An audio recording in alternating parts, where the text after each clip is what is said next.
el día de hoy. Y para ello voy a leer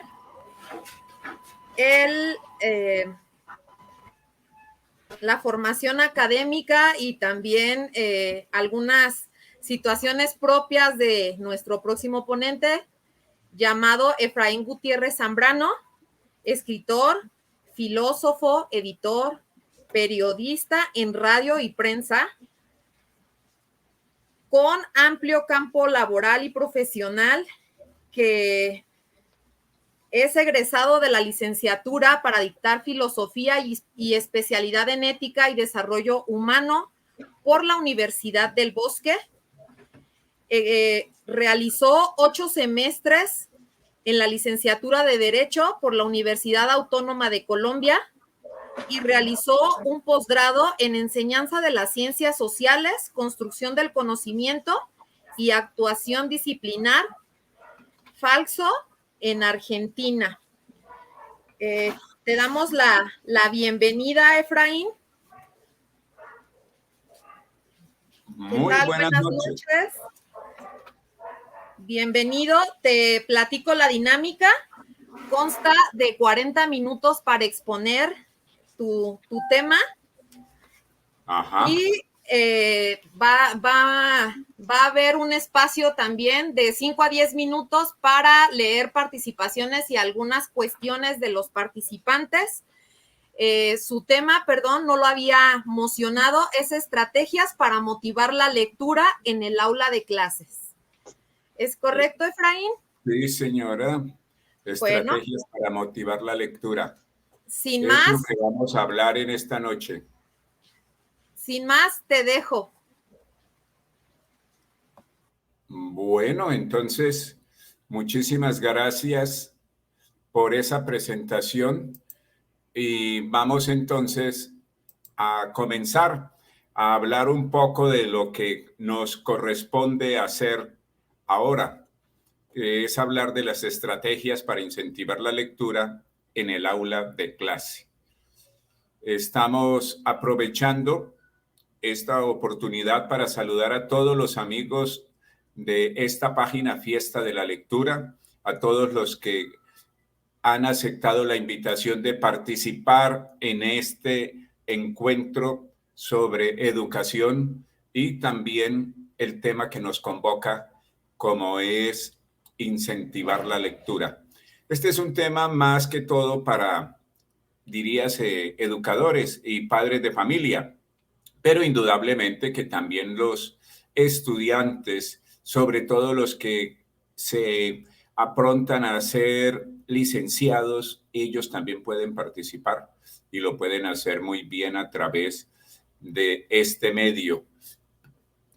Pueden ellos irnos presentando lo que es hoy por hoy el trabajo en el aula de clase, que no es fácil, sobre todo cuando los muchachos los encontramos a ellos muy entretenidos en otros asuntos, muy entretenidos en las redes sociales, y eso hace que no nos sigan entonces el curso nuestro. Pero, en fin, nosotros somos personas que debemos seguirlos a ellos. Para eso estamos como educadores. Yo espero que ya podamos entonces comenzar a compartir la pantalla. Estamos diciendo que a partir de este momento vamos a hablar de las estrategias para incentivar la lectura en el aula de clase. Como maestros, tenemos que tener esto bien claro. La primera tarea del educador consiste en ayudar al pupilo, al joven, al estudiante, a descubrir sus potencialidades, sus talentos, los sueños que él tiene, ayudárselos a realizar, saber que esta persona está allí porque necesita que se le impulse, que se le ayude a subir esa escalera que a veces es difícil para algunos, para otros es mucho más fácil. Pero indudablemente ahí están impulsando los padres en primer lugar y los maestros. Los Efraín, alumnos una disculpa. Una disculpa. Perdona mi interrupción. Ocupas presentar, ¿verdad? Lo que pasa es que no se ve en la pantalla. Entonces, un Una momentico. disculpa bien grande, claro que sí. Para entonces compartir la pantalla. ¿No se estaba compartiendo? No.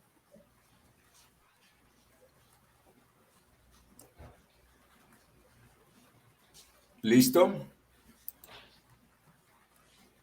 No, aún. Ya. Ahora sí. El espacio es todo tuyo, Efraín. Bueno, entonces ya estamos viendo la pantalla.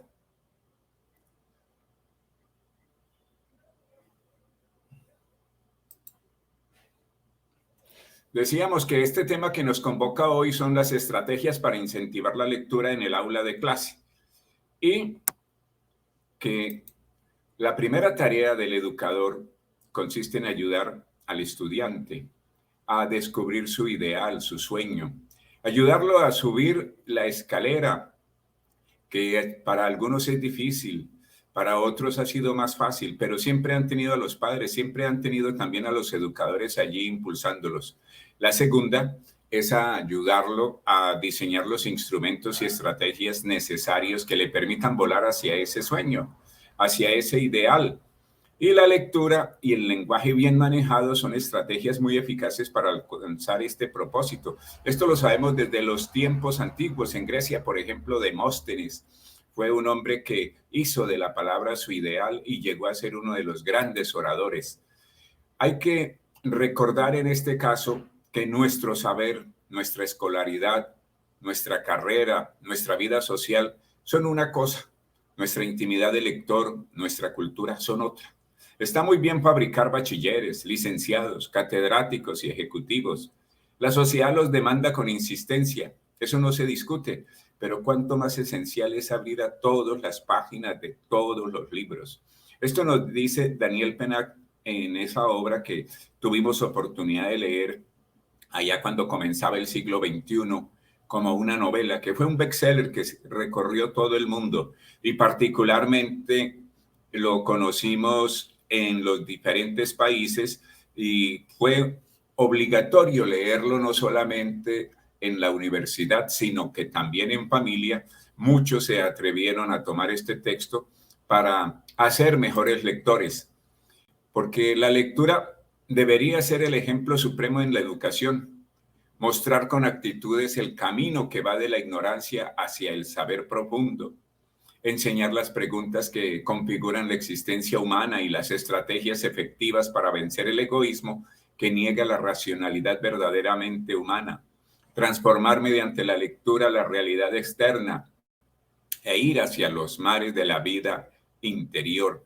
La lectura debe llevar al joven a que reflexione sobre sí mismo, sobre sus propios actos, a que él, mediante la lectura, pueda conformar su propio código de ética, que pueda, ahora que está de moda la palabra protocolo, que el estudiante haga sus protocolos para todo lo que le afecte, para todo lo que tenga que hacer. Eso es supremamente importante y nosotros como educadores y como padres de familia estamos allí para corresponderles a ellos. En los libros, los estudiantes hallan vivencias y esas vivencias se hacen actuales cuando un lector, mediante el acto lector, se acerca o las resucita, porque del que le da vida al texto es indudablemente el lector. El texto es, digámoslo, un cadáver, mientras no haya un lector que le esté diciendo resucita. ¿Y cómo lo hace? Mediante su voz, mediante su ser. La ciencia seguramente no hubiera progresado tanto si no tuviera esos héroes que se inspiraron leyendo las obras de sus predecesores. Es el caso, por ejemplo, de Thomas Alva Edison. Él se leyó los 4 tomos de las obras completas de Faraday para poder convertirse en el mago de la electricidad, en el mago de Menlo Park, como lo conoce la historia. A veces nosotros nos olvidamos de que a los jóvenes hay que enseñarles a leer aforismos, hay que leer esas frases breves que encierran mucha sabiduría y que permiten que los estudiantes hagan alrededor de esa frase un ensayo, un libro, como ha sucedido. O también la poesía, donde aflora la sabiduría que da la reflexión. La poesía hoy por hoy la hemos descuidado, y la poesía desarrolla mucho la inteligencia de los estudiantes. Incluso podemos decir que para iniciar la lectura vale la pena comenzar a humanizar y comenzar a formar el hábito lector a través de la poesía. Hay muchos estudios que afirman que leer previene la aparición de enfermedades degenerativas como el Alzheimer, y eso es cierto. Uno que permanece permanentemente activando sus neuronas es una persona que no le da tiempo a que la enfermedad llegue, y eso es maravilloso. Pero aquí es donde se presenta el verdadero reto para padres y maestros. Pues, ¿qué se debe hacer? Buscar en cada paso del proceso de acercamiento a la lectura esas actividades, esos libros y temas que le interesen al estudiante, al niño, a la niña, y que merezcan el esfuerzo que debe realizar para comprender. A todo lo largo de su aprendizaje, se les exige a los estudiantes la glosa y el comentario, y las modalidades de esa exigencia los asustan hasta el punto de privar a la mayoría de ellos de la compañía de los libros. Y mire quién lo dice, Daniel Penna, que ya lo hemos citado y que ya hablamos de esta obra. Pero ¿qué es lo que me interesa aquí destacar? Que Daniel Penna fue también un maestro que, dentro de lo que tenía que él hacer, era motivar hacia la lectura, motivar el hábito lector. Y él lo dice, que al estudiante, cuando le atinamos a motivarlo con la nota, no estamos absolutamente haciendo nada, porque aquí no hay convicción, aquí convertimos a la lectura en una obligación y pierde la magia del placer. La lectura tiene que ser placentera para que el estudiante la aproveche, para que al estudiante le encante, para que el estudiante busque los libros, busque las bibliotecas, busque a sus maestros para preguntarles, ¿y ahora qué leo? Y yo particularmente en mis horas de recreo, cuando tenía disciplina, yo me llevaba un libro, y no era que estuviera leyendo, hacía ahí sí, como dicen, la mímica de estar leyendo. Pero ¿qué era lo que yo conseguía? Que el estudiante me preguntara, bueno, profesor, ¿y qué libro está leyendo? Y entonces yo le mostraba la carátula y le podía de una vez comenzar a hablar, y ese texto le comenzaba a gustar. Lo mismo hice con mis hijos. Yo a ellos nunca les dije a mis hijos lean. Sencilla y llanamente, al lado del pan, al lado de la leche, al lado de lo que se compra como mercado para la casa, también hay que comprar un libro y ponerlo allí sobre la mesa para compartirlo en familia. Eso es comenzar a hacer una gran motivación en la lectura. Si los profesores y los adultos motiváramos más, seguramente que los niños le encontrarían a los libros ese sabor que debe tener la lectura. Una lección de vida es la siguiente: los adultos pierden la imaginación y la creatividad que poseían de niños. Y miren quién lo dice. A los mayores les encantan las cifras. Si decís a los mayores, he visto una bonita casa de ladrillos color rosa, con geranios en las ventanas y palomas en el tejado, no conseguirán imaginarse esa casa. Hay que decirles, he visto una casa de 100,000 francos. Entonces exclaman, ¡qué fabuloso! Esto lo dice ni más ni menos que El Principito. Así que por algo es la obra El Principito que más se ha traducido en tantos idiomas y sigue siendo aceptada, y ya tenemos un gran debate en torno a que si El Principito es una obra para adultos, es una obra para niños, en fin, todo el mundo se acerca a ella y quieren saber de ella porque ha despertado la curiosidad de muchas generaciones desde que hizo su aparición desde la Segunda Guerra Mundial. Entonces, eso inmortalizó a su autor, pero más a quienes van leyendo su obra, que la van comentando, porque es a través de los libros como los autores permanecen en el tiempo. Todo esto nos lleva entonces a preguntarnos, ¿qué hacer para fomentar el hábito lector en los niños y jóvenes? Eso es muy importante. ¿Qué debemos hacer nosotros para poder fomentar la lectura? Así que vamos a intentar ahora sí poco a poco hablar de las diferentes actividades que vamos a desarrollar en el aula de clase.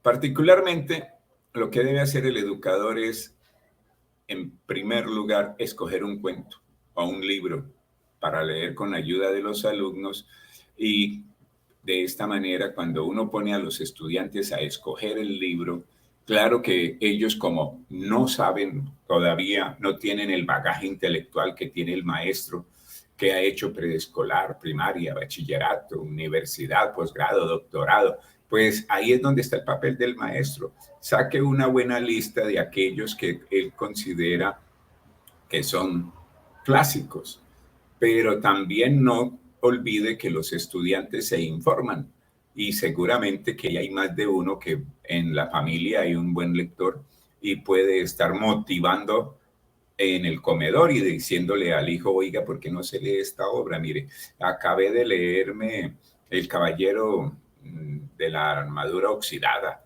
para mencionar alguna. O mire, estoy leyéndome esta saga. Así los muchachos se van interesando. Y uno pensaría que los muchachos solamente leen textos pequeños, pero no. Fíjense que Harry Potter fue la demostración de que a los niños les encantan los contenidos. Ellos no le reparan tanto en el tamaño del libro. Tal vez eso ya sucede es cuando llegan a la vida como adolescentes. ¿Y por qué razón? Porque tal vez nosotros como adultos también hemos hecho de la lectura una actividad no muy placentera, y entonces ellos comienzan a ponerle reparos al libro que se les está ofreciendo, que se les está sugiriendo. Es más bien eso lo que está sucediendo. Pero cuando nosotros promovemos la lectura desde la familia, cuando papá y mamá dan el ejemplo, yo les decía en reuniones a los padres de familia: miren, hagan ustedes digamos, la escena de que están leyendo, cojan el periódico. En aquella época todavía no teníamos estos medios de internet. Yo les decía: cojan el periódico, pero eso sí, cojan el periódico por el lado derecho, para que su hijo entienda que a usted le gusta la lectura. Lea delante de ellos, comente al menos los titulares. Mire cómo amaneció el mundo en este o en aquello. Mire alguna de las noticias que se nos pueden dar. Entonces, esas historias van despertando la curiosidad. A veces uno se encuentra también con películas que les pueden a los muchachos interesar, pero tenemos que hablarle, decirles que esas películas existen. Nadie puede llegar a una montaña que no conoce, pero si yo le hablo del Everest, si yo le hablo de sus bellezas, seguramente que haya alguien que desee ir, que desee subirla, escalarla. No interesa que haya que hacer mucho esfuerzo. Hay gente que se toma la molestia de hacer todo ese esfuerzo con tal de poder decir: vea, estuve en la cima del Everest. Yo también puedo hacer el esfuerzo de coger semejante libraco y voy a comenzar a leérmelo, y me lo voy a leer completo porque me encantó, me gustó. Yo tuve esa experiencia, por ejemplo, con Don Quijote. Cuando a mí en el bachillerato me pusieron a leer este clásico, yo me encontré con que ese libro, dije: no, esto... Leí por ahí uno que otro capítulo que me llamó la atención. Sinceramente, en el bachillerato tuve que ser un estudiante estratégico para pasar la lectura de el libro que nosotros decimos que es el más grande que tenemos en nuestra lengua española. Sin embargo, la misma forma en que a mí me dijeron que tenía que leerlo, no produjo ese resultado. Más bien cuando ya después, incluso ya era profesor, fue una tarde en que dije: oiga, pero ahora sí, acerquémonos de nuevo a Don Quijote. Y entonces comencé a leerlo.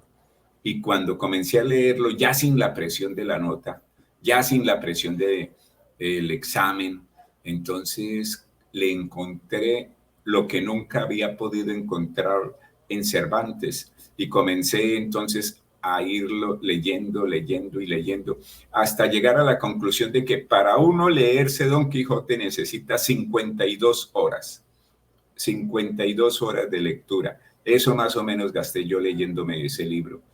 Pero yo me hago siempre la pregunta, si yo me gasté 52 horas de lectura, ¿cuántas horas de esfuerzo tuvo que hacer su autor? Y entonces, cuando le decimos esto a los muchachos, a las muchachas, uno los pone a pensar, oiga, sí, ¿cuántos años lleva a un autor a hacer un libro? Es más, hagamos una simple carta. ¿Cuánto demora usted haciendo una buena carta, un buen texto? Eso es decirles a los muchachos, valoren lo que el otro escribe.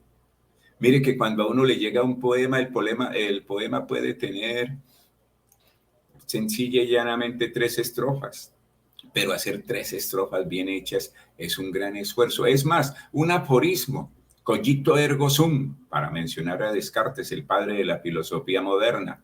Cuando uno dice, pienso, luego existo, ¿cuánto tiempo le llevó a Descartes pensar eso?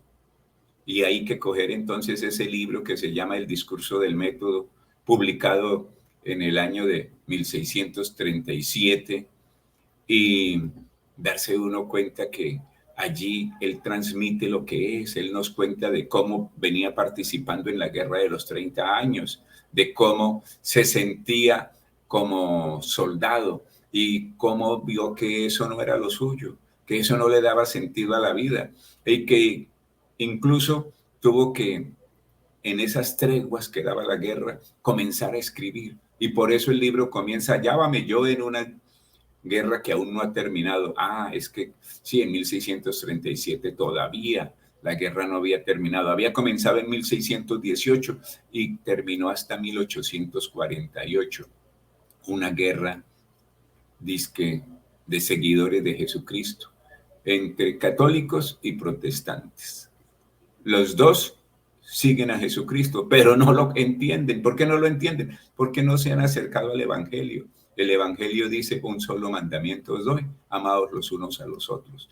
Pero cuando se dio la excisión de la unidad religiosa, pues se enfrentaron dos ejércitos por el mismo motivo. Ambos querían decir, yo tengo la razón. Ese es el problema de los fundamentalismos.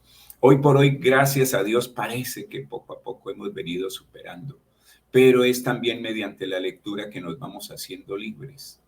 Nos vamos haciendo libres. Tenemos que ir entonces a esos textos que nos permiten que los muchachos aprendan a ser tolerantes. Para enseñarles a ellos esto de la lectura, tenemos que ser muy creativos. Mire, por ejemplo, uno puede decir, bueno, muchachos, aquí he traído 100 libros. Yo acostumbraba una caja viajera, la llamábamos. A veces aquí la biblioteca de las bibliotecas del Banco de la República, ellos le apoyan en eso. Usted lleva 100 libros. Dice, vea, aquí traje estos 100 libros, al comenzar el año, claro está. Y entonces uno dice, vea, vamos a llevar a cabo durante este año unas Olimpiadas de lectura. Vamos a tener en cuenta a ver quiénes son los que más leen. Y entonces uno lleva un control. Eso sí es un trabajo para el maestro, yo lo sé. Pero tenemos, si somos comprometidos con el futuro de nuestros niños y nuestras niñas, pues tendríamos que hacer eso. Entonces, bueno, listo, y yo soy el que administro durante el año esos 100 libros. Fulano de tal ya leyó El Principito, perfecto, me lo entrega, ahora qué libro se lleva y le voy llevando el registro. Y tengo que ir ahí con 2, 3 preguntas dándome cuenta de que sí, realmente el niño está leyendo. Tengo que darme cuenta que no está llevando el libro solamente por pasearlo y volvérmelo a traer, sino que en la familia él se sienta a leer, a compartir. Y entonces cuando ya estamos finalizando por allá el año lectivo, yo comienzo a decir, bueno, fulano de tal, Alonso Martínez. Alonso Martínez se leyó 40 libros. Uy, qué bien. Y mire, su contrincante, su segundo, ahí está con 35 libros. Y mire, el tercero ocupó el puesto tercero, leyó 25 libros. Y uno dice, increíble, estos muchachos cómo leyeron este año.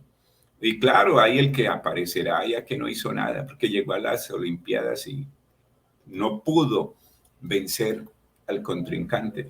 Pero ese día, cuando yo hago la premiación y lo hago ojalá frente a todo el colegio y digo las Olimpiadas que se llevaron a cabo en este colegio, así fueron Olimpiadas de lectura. Estos fueron los cursos que participaron en las Olimpiadas y aquí tengo los registros y puedo decir que el mejor lector del colegio fue fulano de tal. Yo me acuerdo que hace 3 años, antes fue mi último año en que estaba dictando clase en un colegio, ese muchacho, qué feliz cuando yo anuncié que el campeón de las Olimpiadas era él. Es más, él siguió siendo un gran amigo y ahora lo tengo ahí entre los seguidores de Facebook. Ahí está él todavía siguiéndome porque eso para él fue muy importante. Él era el campeón de lectura dentro del colegio, era un muchacho de cuarto primaria, pero eso a cada rato me decía, bueno, hágame el favor y otro libro y otro libro. Y conseguirle entonces esas lecturas. ¿Por qué? Porque él lo que quería era, porque al siguiente año él dijo, yo no me voy a dejar quitar el puesto de mejor lector. Entonces, esas Olimpiadas los motivan. A veces algunos profesores, pero es que ese muchacho no hace sino leer.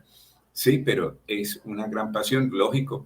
Y también hay que darnos cuenta, y yo lo he visto, que las personas que leen mucho son los que mejores resultados le dan después a la institución educativa. En los exámenes de estado les va muy bien y en cualquier competencia donde los pongan a demostrar que ellos saben les irá muy bien y estarán recibiendo el oro en todas partes. La plata las seguirán recibiendo otros, el bronce, pero lamentablemente hay algunos que ni siquiera aspiran a llevarse en ese caso una presea de lata. ¿Por qué? Porque no sabemos motivarlos y eso es grave. Otra forma en que uno puede llevar a los estudiantes a la lectura es que yo como maestro puedo leer el libro. Yo puedo comenzar. Yo particularmente en mis clases acostumbraba llegar con un libro, leerme un párrafo de ese libro, 2 párrafos, 3, y era como el abrebocas y de pronto, oiga, ¿y qué sigue, profesor? No, pues si usted quiere saber qué sigue, vaya a la biblioteca, solicite el libro, yo lo voy a devolver ahora. Este libro lo traje hoy simplemente para leer este capítulo o estos párrafos. Si a usted le interesa, allá en la biblioteca queda. Ya usted puede darse cuenta que es un libro muy interesante y no hay que estarlo leyendo siempre que el mismo tema, ¿no? Hay muchos temas. Usted puede leer sobre magia, a ellos les encantan los trucos de la magia, puede leer sobre dinosaurios, puede leer sobre aviones, puede leer sobre estrellas. Sobre estrellas, por ejemplo, recuerdo al gran difusor de la ciencia, a ese hombre autor de Cosmos, que ya ustedes saben de quién estoy hablando, de Carl Sagan. Él, yo recuerdo que nos contaba en ese libro Cosmos, en los primeros capítulos, él nos cuenta cómo inicia en la lectura y cómo lo hace. Pues él va un día a la biblioteca pública y allí salen y le dicen, niño, ¿qué se le ofrece? Y él le dice, es que quiero leer sobre estrellas. Y entonces la señora lo mira, lo examina y dice, ya, espérese un momento, ya vengo. Y va por allá a los anaqueles, al rato regresa y le entrega a él una montaña de revistas de vanidades y otras cosas. Y él dice, no, no, no, señora, yo de esas estrellas no quiero saber. Yo quiero saber de las estrellas que están arriba en el cielo. De esas son las que yo quiero saber. Las otras estrellas, no, yo soy todavía muy pequeño para ponerme a saber qué hacen esas estrellas. Hágame el favor, deme un libro que me hable de astros y vea que después en su vida adulta se va a defender y va a ser un gran difusor de la astronomía, porque desde muy pequeño él comenzó a leer sobre las estrellas.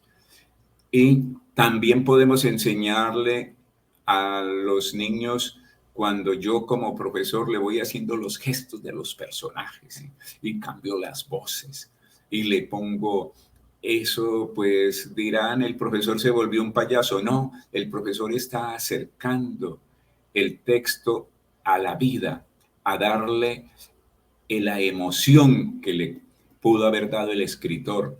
Y entonces uno le presta su ser a ese autor para revivirlo. Este ejercicio histrónico lo van aprendiendo los estudiantes de uno.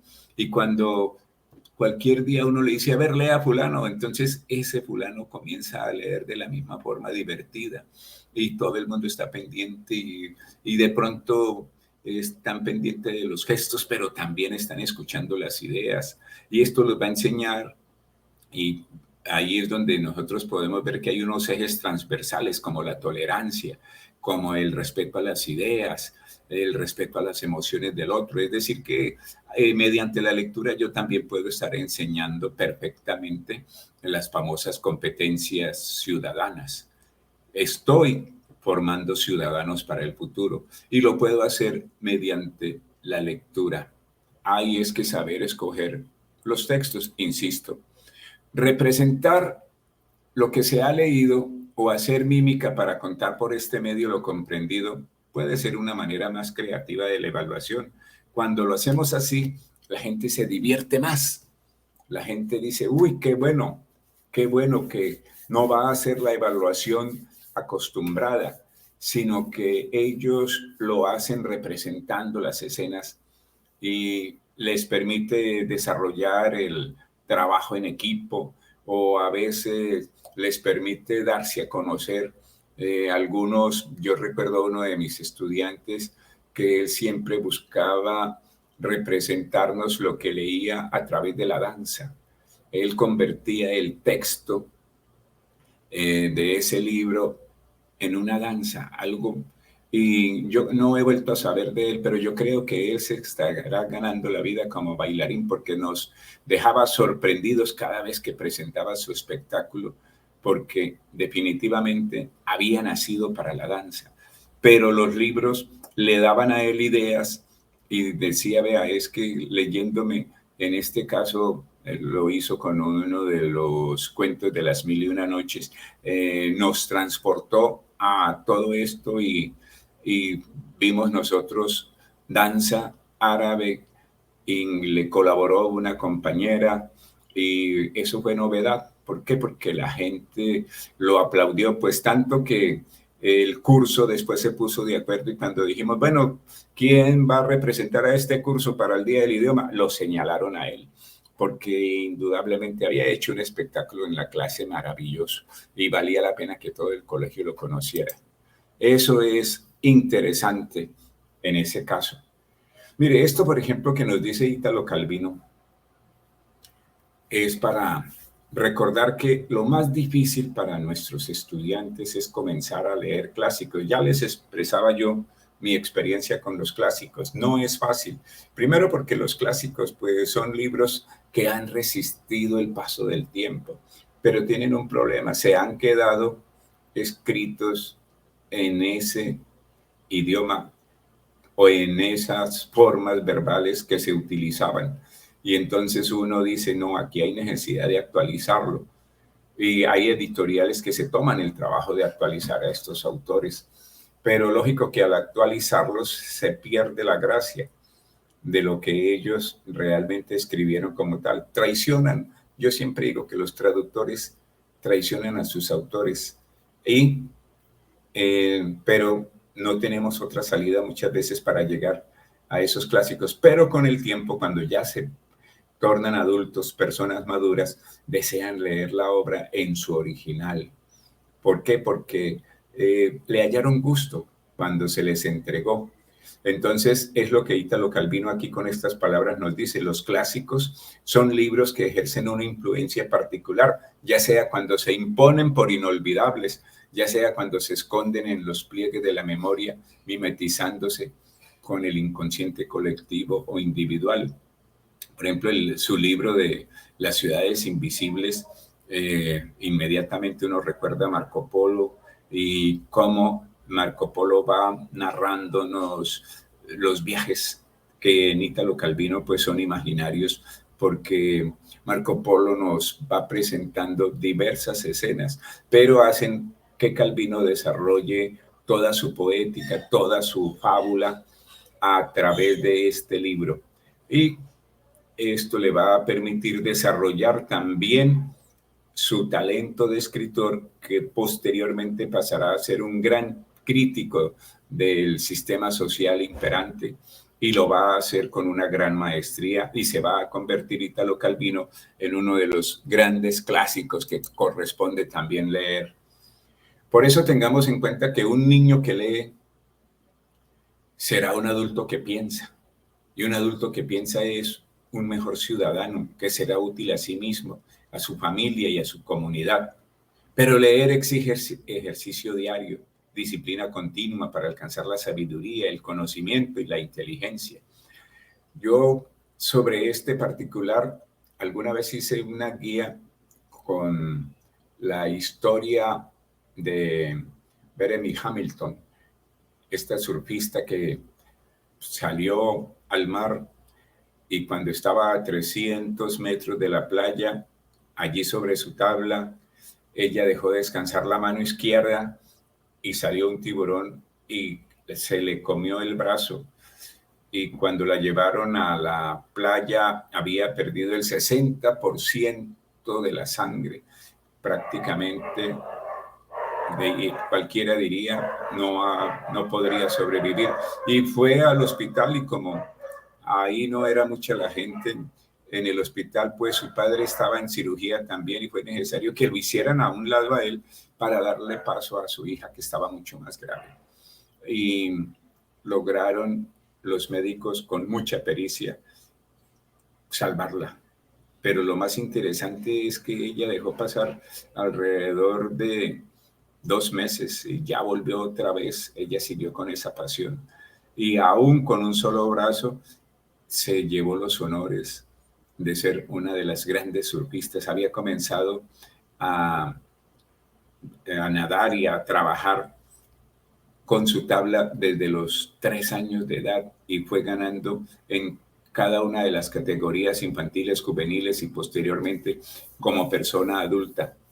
Esa historia a los niños les encanta y esas historias nos sirven para mostrarles los grandes ejemplos de la magnanimidad de la raza humana, de cómo los seres humanos siempre aspiran a lo mejor y que no es fácil detener a un ser humano que quiere cumplir su sueño porque pelea por él. Y es que hay que recordarle al joven que el que no trabaja por su sueño, pues tendrá que trabajar para el sueño de otro y eso lo hará más triste. Entonces, es mejor que cada uno aprenda dónde está su sueño y que trabaje por su propio sueño. Vamos a mirar entonces, porque el tiempo ese es el problema que aquí tenemos. Habríamos podido perfectamente hablar mucho más de esto, de estas técnicas, porque yo tengo en lo que pude llevar a cabo en mi libreta como profesor, yo creo que tengo alrededor de unas 30 formas en que podemos motivar. Pero bueno, quienes estén interesados en eso, yo incluso hice un pequeño trabajo de recopilación y lo escribí y por ahí lo he enviado a algunos colegas que les gusta el trabajo de la lectura y me han dicho, oiga, Efraín, ¿dónde está ese trabajo suyo? ¿Dónde lo necesito para que me dé ideas de cómo motivar la lectura? Entonces, con mucho gusto, yo lo envío a las personas que en realidad desean que los niños aprendan a leer. Y ahí hay como unas 30 formas en que yo puedo motivar. Por ahora yo les he hablado de estas pocas. Ahora quiero pasar a otro tema que complemento con el anterior, y es que cuando tenemos los niños de 0 a 6 años, yo les decía, hay que comprarles libros, hay que comprárselos como compramos el pan y la leche y ponérselos allí. Hay que decirles, mire, este es un libro. Yo, dentro de eso que llamamos nosotros el hábito lector, le daba, hubo un tiempo aquí en que una fábrica de galletas traía cada presentación para hacernos comprar los tacos de galletas, con cada uno de ellos venía un cuento infantil. Y recuerdo que eran cerca de 40 cuentos infantiles y se volvió la niña come galletas. ¿Por qué razón? Porque a ella le gustó mucho que en ese paquetico de galletas que se le compraba viniera un cuento y yo se lo leía. Ella hasta ahora tenía unos 5 añitos y se fue motivando tanto que cada vez que íbamos al supermercado yo ya no tenía que decirle a ella nada y ella era la que me recordaba, hay que comprar galletas porque el cuento de esta semana, ¿cuál es? Entonces vamos a comprar las galletas y vea, esta forma en que hicieron publicidad, de pronto no muchos aprovechaban el cuentico, era un mini cuento, pero era maravilloso, por ejemplo, verla a ella como exigía sus galletas sola y llanamente para leer el pequeño libro. ¿Por qué? Porque si entregamos a los niños pequeños, ellos en ese momento es la mejor época para enseñarlos a leer, pero nos tienen que ver a nosotros leer, tenemos que leer con ellos, tenemos que hacer lo que en otras épocas era un hábito de la familia, que antes la mamá y el papá se iban a la cama de los niños, hacían una oración con ellos y estaba también el momento para intercambiar ideas y leer un cuento.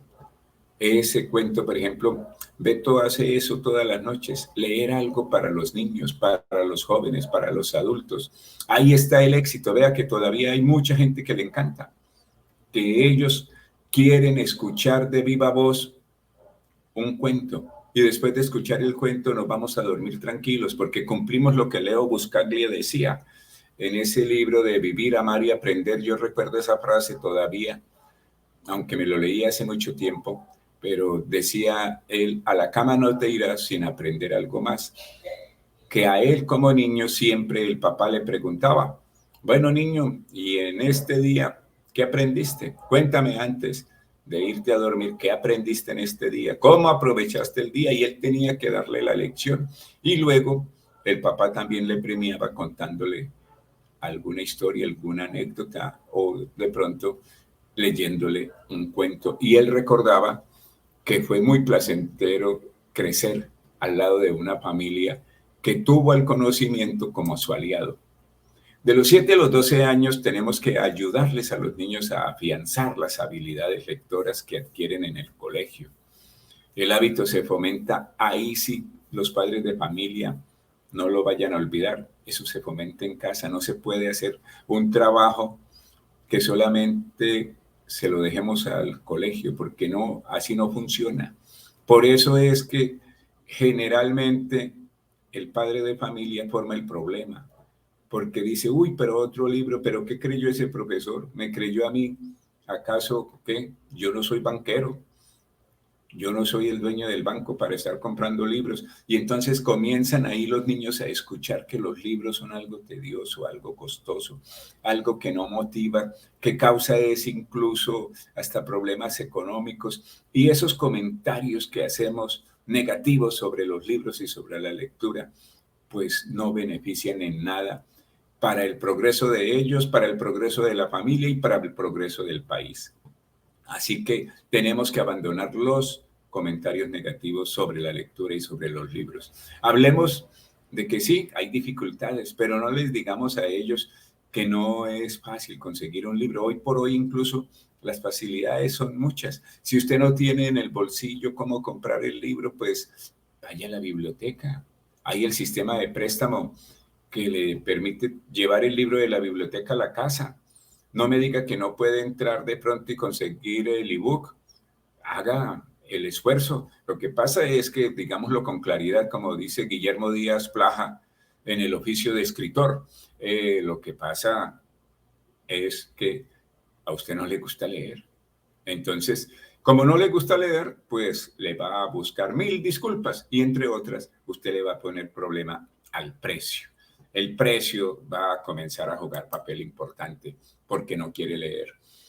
Mire, a partir de los 12 años hay que incorporar la lectura y si no lo hicimos, Aquí ahora tenemos que mirar eso, que se vuelva un hobby. Aquí es, por ejemplo, cuando vale la pena comenzar a incentivar lo que dije, la lectura mediante las olimpiadas, mediante la competencia entre los niños, mediante las preguntas que se pueden hacer sobre un libro. Yo puedo elaborar tarjetas como barajas de naipes con preguntas sobre ese libro y los pongo a intercambiar esas preguntas como un sabelo todo y ellos juegan y al jugar y ver que, uy, esta respuesta no la pude dar, entonces, pero esa respuesta solamente se consigue en el libro, entonces en la tarjeta ahí se indicaba en qué página del libro podría ir a conseguir la respuesta. Y entonces una pregunta sencilla, ¿quién es el 22048 en una obra de un autor colombiano? Les decía yo. Y entonces decían 22048. ¿Quién puede ser el 22048? Bueno, nadie supo, bueno, yo ahí dejo la tarjetica, la guardamos porque no hubo nadie quien supiera. De pronto mañana alguien me podría decir, dentro de los personajes de la novela colombiana, ¿quién es el 22048? Pero eso, ¿para qué? Pues algunos dirían, no, es que eso es memoria. No, eso no es memoria, eso es despertar curiosidad.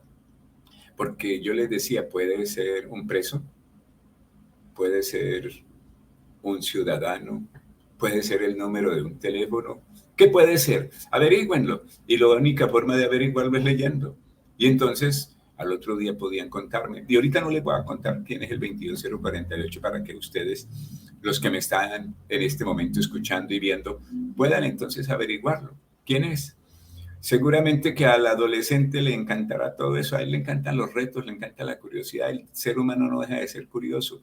A lo que hay es que en esa edad, a partir de los 12 años, tenemos que darle datos. Tenemos que aprender a darles datos que sean desde los libros interesantes. Y ellos seguramente que nos van a contestar con una búsqueda. Y hoy por hoy es muy fácil, le preguntan al doctor Google, inmediatamente ellos tienen respuestas.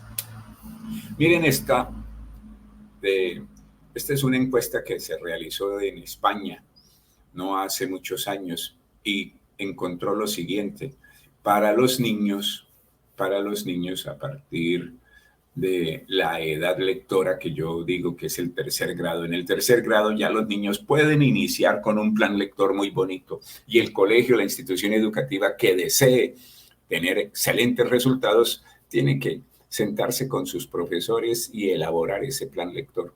Ahí es donde uno tiene que decir, bueno, tales y tales grados, vamos a leer esto. Hay que tener en cuenta los autores que están saliendo, que están jóvenes, porque hay que apoyarlos, porque si no se apoyan, pues lamentablemente no vamos a tener novedad, no vamos a tener innovación. Hay que buscar, eso sí, que esos jóvenes escriban muy bien. Esa era una de las tareas, ser uno un buen crítico como lector y decir, oiga, leámonos este libro, leámonos este libro. Yo recuerdo y quiero comentarles cuando en el colegio donde yo trabajaba en el Rosario para un día del idioma, les dije, oiga, ¿por qué no trabajamos con este autor? Y me dijeron, pero este autor no es muy conocido. Le dije, pero ¿por qué no lo leemos? Leamos este libro de él. Y yo sé que es un gran autor. Y las profesoras, bueno, pues está bien. Y como yo era el jefe de área, pues me dijeron, bueno, está bien, leámoslo. Y lo hicieron ahí como a regañadientes. Y para el Día del Idioma, el autor fue, los estudiantes de noveno, décimo y 11 habían leído el libro, tuvieron un gran encuentro con él. Efraín, una disculpota. Sí, cuénteme. Nos excedimos en tiempo. Estamos con 49 minutos. Uy, caramba. Y pues sí ocupamos también leer los comentarios y algunas aportaciones de los participantes. Yo creo que sería bueno que de todas formas al equipo le hicieras llegar tus diapositivas. Es algo pues que los docentes ocupamos. Todo este gran bagaje de estrategias para justamente ir incentivando ese gusto y esa pasión por la lectura. Ajá. Y pues a grandes esbozos las participaciones van muy relacionadas en este tenor de ideas. Comentan que es muy, muy interesante este tema Y hay que incentivar la necesidad de leer e interpretar lo que se lee. El docente de educación básica debe ser un ejemplo y modelo a seguir para sus alumnos. Excelente exposición. Aquí también dejan una dirección de Facebook. Interesante tema, la importancia de la cultura literaria, el ver la lectura como parte de un hábito que nos ayuda a crecer, la emoción que el docente como lector le ponga a su lectura, le transmite esas emociones a los niños y posteriormente los niños lo imitan en sus representaciones de la lectura. Qué importante poder innovar en recursos que permitan estimular el interés y la motivación de quienes reciben procesos formativos, teniendo en cuenta que el recurso más importante es el mismo formador. Y pues sí, comentan que continúes, que es muy interesante, pero sí ocupamos despedir nuestra charla, nuestra plática. De verdad que yo creo que pudiesen salir bastantes experiencias y también bastantes estrategias. Efraín es una persona con un currículum bastante amplio, bastante grande, y no solamente como docente, sino les manifestaba al principio, es filósofo, escritor, editor, en varios rubros, y pues nos comentaban que sigue bastante esta página, la de la fiesta de la lectura. Efraín, a nombre del doctor Iván Jacinto Valdés, te queremos dar las gracias por haber participado en esta charla, y pues también a hacer moción, que damos las gracias a los participantes. Van a estar en posteriores días otras charlas también, igual que la de Efraín, muy interesantes. Esta actividad está llevándose a cabo por Educación Digital y Tecnología de México, el Centro Educativo José María Morelos, en colaboración con la Fiesta de la Lectura. Les agradecemos el que hayan estado participando, y para los días próximos, pues por aquí nos estaremos viendo. Y sin más, Efraín, muchísimas gracias. Bonita noche. Y para quien tenga alguna otra aportación, pues directamente con la página de la Fiesta de la Lectura. Y pues sería todo por el día de hoy, nuestras charlas. Bueno, entonces me alegra mucho haber compartido con ustedes las estrategias para incentivar la lectura en el aula de clase.